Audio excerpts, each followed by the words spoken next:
எல்லோருக்கும் வணக்கம்ங்க. சிவகார்த்திகேயன் நடிப்பில் ஏஆர் முருகதாஸ் இயக்கத்தில் வெளிவந்திருக்க மதராசி படம் பற்றி தான் பார்க்க போகிறோம். தமிழ்நாட்டுக்குள்ளே கன் சப்ளை கொண்டு வர நினைக்கிற ஒரு கேங்கு, அந்த கேங்குக்கும் சிவகார்த்திகேயனுக்கும் என்ன சம்மந்தம், அந்த கன் சப்ளையை சிவகார்த்திகேயன் தடுத்தாரா இல்லையா அப்படிங்கிறது தான் இந்த படத்தோட கதைங்க.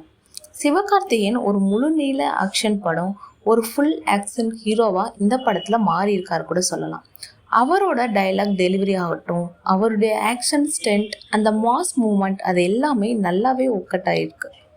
ஹீரோயின் ருக்மணி வசந்த் இவங்களை பற்றி சொல்லவே வேணாங்க. ஆக்டிங், எமோஷ்னல் சீன்ஸ் எல்லாமே ரொம்பவே நல்லா பண்ணியிருந்தாங்க. வழக்கம் போல் அனிருத் இசை தரம் தான் சொல்லணும். இந்த படத்தில் நம்ம கிரெடிட் கொடுக்கணும் அப்படின்னா இந்த படத்தோட ஸ்டெண்ட் மாஸ்டருக்கு தாங்க கொடுக்கணும். எல்லாமே அவ்வளோ சூப்பராக பண்ணியிருந்தாங்க.